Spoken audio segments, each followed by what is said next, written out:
आपको एक बहुत मज़ेदार सी एक एक्सपीरियंस बताता हूँ जो मेरे साथ 5 साल पहले हुआ था। मेरे एक दोस्त आया जिसने MBA फाइनेंस किया हुआ था। मैंने कहा क्या बात है भाई, क्या चल रहा है? अरे कुछ नहीं यार, ज़िंदगी झंड है फिर भी घमंड है। क्या हो गया? तो बंदा बिल्कुल परेशान, कहता यार मैं खुश नहीं हूँ। वो 9-10 घंटे मेरे ऑफिस में ऐसे निकलते हैं कि मैं पक जाता हूँ पूरे तरीके से। मेरा फाइनेंस फील्ड में कोई इंटरेस्ट नहीं है, मुझे बहुत बुरी हालत हो जाती है मेरी। जब तक मैं घर आता हूँ ना, मैं अपनी सारी फ्रस्ट्रेशन आ करके फिर अपनी वाइफ पे और सब पे निकालता हूँ। मेरे को गुस्सा आता है, मैं काफ़ी इरिटेट हो जाता हूँ। तो मैंने कहा ठीक है भाई, इसका मतलब तो फिर यही है कि तेरे को कुछ और करना होगा या कुछ और सोचना होगा। कहता हाँ यार, इसीलिए तो तेरे पास आया हूँ। मैंने कहा क्या सोचा है तूने? कहता यार सही बताऊँ, तू मान जाएगा ना? मैं कहा अरे तू बोलना भाई, मैं तैयार बैठा हूँ तेरे लिए, बोलना तू क्या करना है। कहता मैं सोच रहा हूँ मैं तेरी तरह ना फोटोग्राफी कर लूँ, तू सिखाएगा मेरे को फोटोग्राफी?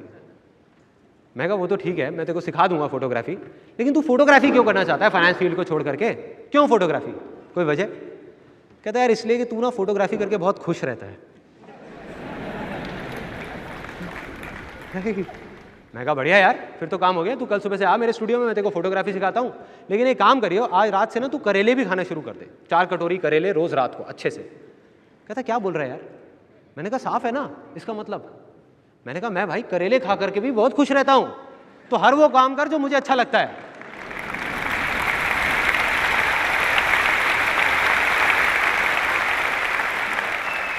मैंने कहा मेरे भाई तू फिर से वही गलती करने वाला था जो तूने बहुत साल पहले करी थी। मैंने कहा मैं तेरे को इंडिया में 1 लाख फोटोग्राफर्स ऐसे दिखा दूंगा, 1 लाख, जो मेरी तरह ही फोटोग्राफी करते हैं और बिल्कुल भी खुश नहीं है। उनके लिए फोटोग्राफी सिर्फ एक काम है और कुछ नहीं है। और मैंने कहा 1 लाख लोग ऐसे दिखा दूंगा जो वही करते हैं जो तू अभी कर रहा है, मतलब फाइनेंस की फील्ड में है और बहुत खुश हैं, बहुत खुश हैं। मतलब कोई भी काम इंटरेस्टिंग या बोरिंग नहीं होता, सिर्फ और सिर्फ तेरे इंटरेस्ट के ऊपर है कि तेरे को क्या चीज़ अच्छी लग रही है। जो तेरे अंदर से है वो अच्छा है तेरे लिए, जो नहीं है वो सब बेकार है। तो उसको समझ आया है थोड़ा बहुत। और वो बोला, कहता यार लेकिन मेरे को तो समझ ही नहीं आता है अंदर की आवाज़ और ये वो, तू क्या बोलता रहता है, मेरे को नहीं समझ आता है, कैसे सुनूं अपने अंदर की आवाज़? मेरे अंदर कोई आवाज़ ही नहीं आती। बड़ा जेन्युइन सी प्रॉब्लम है यार, नहीं आती आवाज़, अब क्या करोगे?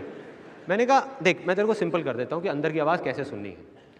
कोई भी ऐसा काम जो तू बिना थके बिना रुके दिन में 24 घंटे में से 12 घंटे कर सकता है बिना पैसे की परवाह किए, चाहे पैसे कम मिल रहे हैं चाहे ज़्यादा मिल रहे हैं, और फिर भी खुश रह सकता है, वो तेरे अंदर की आवाज़ है।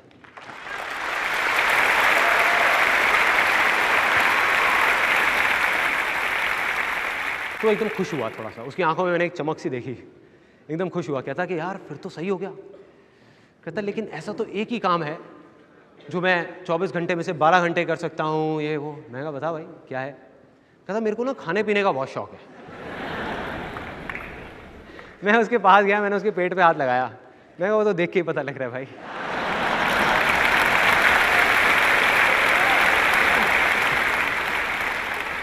मैं तो नहीं भी बताता तो समझ आ रहा है। कहता यार तू ना भाई देख, एक तो ना सीरियस नहीं होता कभी। मैंने कहा चल हो गया सीरियस, अब बोल। कहता भाई मेरी पूरी बात सुन, मेरे को सिर्फ खाना खाने पीने का शौक नहीं है, मुझे खाना बनाने का भी बहुत शौक है। खाना मैं 24 घंटे बना सकता हूँ, मेरे को बहुत मज़ा आ रहा होता है। सब मेरा घर में मजाक भी उड़ाते हैं कि यार तू क्या ये बावर्चियों की तरह घूमता रहता है, लेकिन नहीं, मेरा उसी में इंटरेस्ट है। तो बढ़िया है, उससे रिलेटेड कुछ कर ले, प्रॉब्लम क्या है, कर ले। कहता भाई हाँ यार ये तूने सही आइडिया दिया। मैंने कहा मैंने नहीं दिया, तूने खुद अपने आप को दिया है। कहता मैं अब क्या करूँगा, मुझे समझ आ गया है।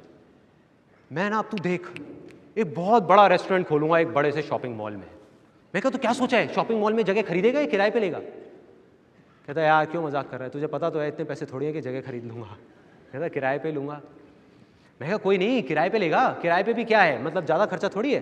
तू मान ले किराया एक बड़ा सा रेस्टोरेंट बड़े शॉपिंग मॉल में, मतलब 2-3 लाख रुपये महीने का किराया, ऊपर से थोड़े बहुत पैसे लगा के तेरे को 40-50 लाख रुपये तो चाहिए, इतने तो होंगे ही तेरे पास। मैंने कहा हिसाब लगाइए ज़रा। तो हिसाब लगा रहा। कहता कि देख मेरी जो सेविंग्स है ये जोड़ के, पापा से लेके, यहाँ से दोस्तों से लेके, कहता 3-4 लाख रुपए तक तो हो जाएगा। मैं काफ़ी पास पहुँच गया तू अपने टारगेट के। अच्छा 3-4 लाख रुपए तेरा यहाँ से हो गया, बाकी के पैसे का भाई क्या जुगाड़ है?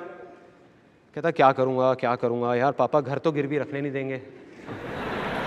तो घर गिरवी रखने का सोच रहा है। मैंने कहा फिर भी सोच भाई क्या करेगा? कहता मैं एक प्रोजेक्ट बनाऊंगा, इसका, अपने रेस्टोरेंट का। अब बैंक के पास जाऊंगा लोन के लिए, बैंक तो लोन मुझे दे ही देगा। मुझे हंसी आ गई। मैंने कहा मेरे भाई, बैंक सिर्फ उन लोगों को लोन देता है जिनको उस पैसे की सच में ज़रूरत नहीं होती।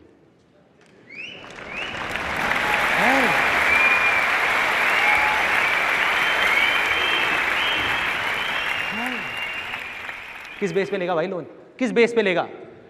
कहता हाँ यार तू कह तो ठीक रहा है, लोन तो मिलेगा नहीं, तो फिर क्या करूं? कहता यार बहुत मुश्किल है, छोड़ नहीं खुल सकता। मैंने कहा क्यों मुश्किल है? कहता पैसे नहीं है ना।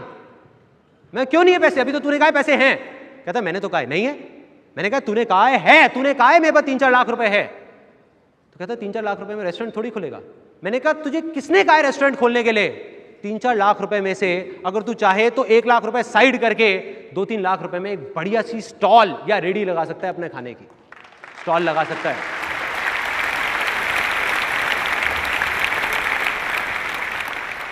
कहता यार क्यों मजाक कर रहा है, मैं MBA फाइनेंस हूं, मैं रेडी लगाऊंगा क्या?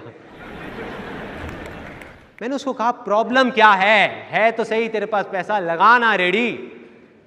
कहता नहीं लगा सकता यार, नहीं लगा सकता, तू समझा कर। मैंने कहा मैं तो सब कुछ समझ रहा हूं, तू नहीं समझ रहा, मैं तेरे को समझाता हूं। तू रेडी क्यों नहीं लगाना चाहता? तू रेडी लगाएगा, तुझे पता है तू खुश रहेगा, तू हंसता खेलता रहेगा, खाना बनाएगा, खिलाएगा, स्टॉल लगाएगा, वहां पे लोग आएंगे, और आज नहीं तो कल तेरा बड़ा रेस्टोरेंट भी खुलेगा उस रेडी के थ्रू, ये भी तुझे पता है। फिर भी तू नहीं लगा रहा। मैं बताऊं क्यों? क्योंकि तू ये सोच रहा है अब मेरे ससुर जी क्या सोचेंगे कि मैंने शादी करी थी एक MBA फाइनेंस के साथ और वो रेडी लगा करके बैठा हुआ है।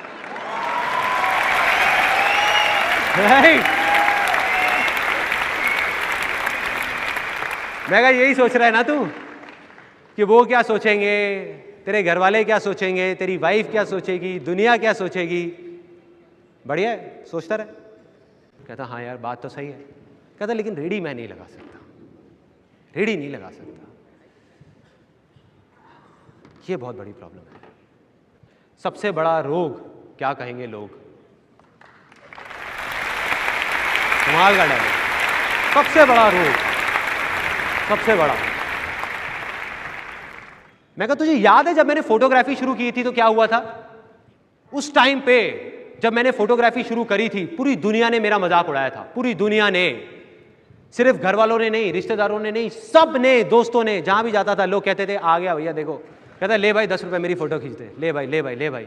मैं एक ऐसी स्टेज आई थी जब तुझे याद होगा तूने मुझे क्या कहा था कि भाई मेरी शादी में वैसे तो मैंने फोटोग्राफर्स बुक कर लिए हैं, लेकिन तू भी आ जियो पीछे खड़ा होकर के थोड़ी बहुत फोटो खींचता रहियो।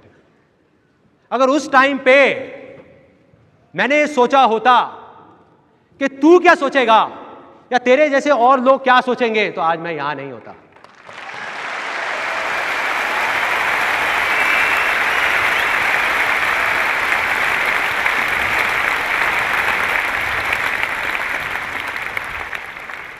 भाड़ में गए वो लोग, क्या सोचेंगे क्या नहीं सोचेंगे। मैंने कहा मैंने कभी परवाह नहीं करी, इसीलिए मैं आज यहां पहुंचा। और सिर्फ मैं नहीं, पूरी दुनिया में उठा करके देख ले क्या किया उन लोगों ने। उन्होंने अपने दिल की सुनी, यानी कि अपने अंदर की आवाज सुनी और छोटे छोटे स्टेप्स उठाए, छोटे छोटे स्टेप्स उठाए। बड़ी छलांग नहीं मारी।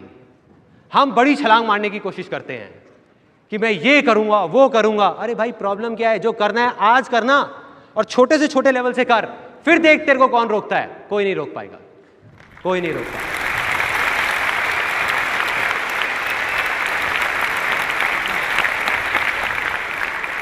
हम चाहते क्या हैं कि बीज हमारे हाथ में है, बस रातों रात किसी तरीके से एक पेड़ लग जाए यहां पे, रातों रात 1 साल के अंदर अंदर एक पेड़ लग जाए, बस। हो सकता है क्या? नहीं हो सकता। तो सही तरीका क्या है कि बीज को बो दो, छोटे से छोटे स्टेप्स उठाओ, उसको खींचो मत, खींचातानी मत करो, स्टेप्स उठाओ। मतलब के ना भागना है ना रुकना है, बस चलते रहना है, चलते रहना है।